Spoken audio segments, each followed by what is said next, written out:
السلام نے جو دعا پڑھی ہے، دعائے عرفہ جس کا نام ہے،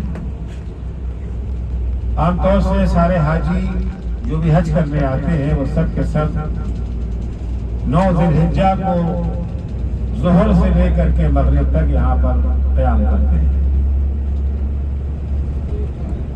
اس کے بغیر حج نہیں ہو نہیں سکتا۔ حج کا بنیادی رکن ہے وقوف عرفہ، یعنی عرفات کے میدان میں قیام کرنا، ٹھہرنا، دوپہر سے لے کر کے مغرب تک۔ بہت سارے حاجی آتے ہیں جو میدان عرفات میں ٹہل کے گھوم کر کے واپس چلے جاتے ہیں۔ حج ان کا ہو جاتا ہے، کوئی دعا پڑھنا ضروری نہیں ہوتا میدان عرفات میں، لیکن جنہیں معرفت ہے، جو خدا کی عظمت سے آشنا ہے، وہ اپنے ایک ایک سیکنڈ کو قیمتی سمجھتے ہوئے اللہ کی بارگاہ میں اپنا موقع بنیاد میں گزارتے ہیں۔ چنانچہ امام حسین علیہ السلام سے منقول جو دعا ہے، تقریباً گھنٹے سوا گھنٹے کی دعا ہے جو امام سے منقول ہے۔ روایتوں میں ملتا ہے کہ امام نے اس طرح سے عشق خدا میں غرق ہو کے یہ دعا پڑھی ہے کہ آپ خیمے سے باہر نکل کے تپتی ہوئی زمین پر آ گئے، سورج چمک رہا تھا، بہت زیادہ گرمی ہوتی ہے اس علاقے میں۔ امام ننگے پیر جلتی ہوئی زمین پر کھڑے ہوئے، آسمان کی طرف رخ ہے، سورج چمک رہا ہے۔ 1 منٹ کے لیے بھی امام کے آنسو رکے نہیں۔ بڑی عظیم دعا ہے، جب بھی کبھی موقع ملے، چاہے حج میں جائیں یا نہ جائیں، اس دعا کو ضرور پڑھیں۔ خصوصاً 9 ذی الحجہ کو اس دعا کو پڑھنے کی بہت تاکید کی گئی ہے، دعائے عرفہ۔ ایک دفعہ میں حج پہ آیا ہوا تھا، ہمیں بھی شوق ہوا کہ امام حسین کی تعصی کرتے ہوئے میں بھی خیمے سے باہر نکل کے دعا پڑھوں گا، زیر آسمان دھوپ میں ننگے پیر۔ لیکن 5 منٹ سے زیادہ میں اپنے ارادے پہ قائم نہ رہ سکا۔ زمین اتنی جل رہی تھی، دھوپ اتنی شدید تھی کہ دھوپ میں ٹھہرنا ممکن نہ تھا۔ ظاہر سی بات ہے کہ دھوپ اور گرمی کو برداشت کرنے کے لیے ضرورت پڑتی ہے عشق کی، محبت کی۔ عشق جب انسان کو ہو جاتا ہے تو سختیاں پھر سختیاں باقی نہیں رہ جاتی، سختیاں آسانیوں میں تبدیل ہو جاتی ہیں۔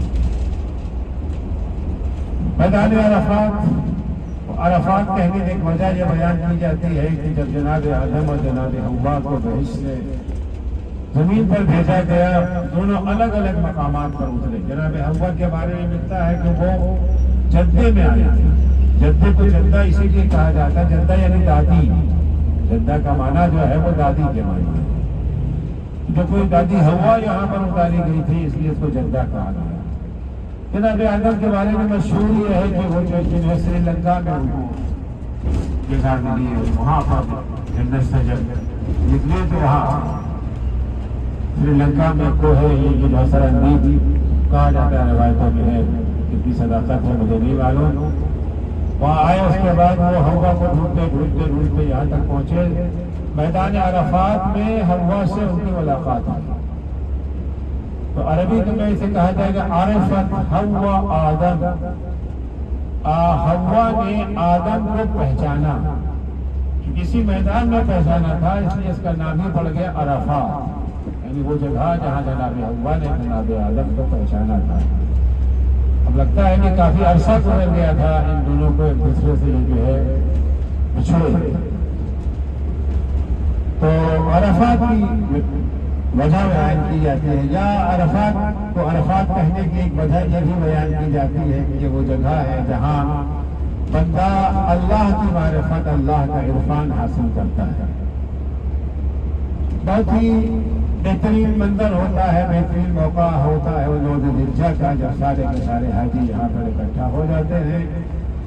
لیکن یہ ہم پیروان اہل بیت کو شرف حاصل ہے کہ ہمارے ائمہ علیہ السلام نے ہمیں میدان عرفات میں پڑھنے کے لیے بے شمار دعاؤں کا خزانہ دیا ہے، چاہے وہ دعا امام حسین کی، جس کے بارے میں نے عرض کیا ہے، دعا امام زین العابدین علیہ السلام سے منقول دعا ہے، بہت سارے اعمال جو بیان ہوئے ہیں 9 ذی الحجہ کے لیے۔ یہاں پر آج ہمیں حج پہ تو ہم نہیں آئے ہیں، لیکن ہمیں یہ شرف حاصل ہو رہا ہے کہ ہم اس مقام کی زیارت کریں گے، اس جگہ کو دیکھیں گے۔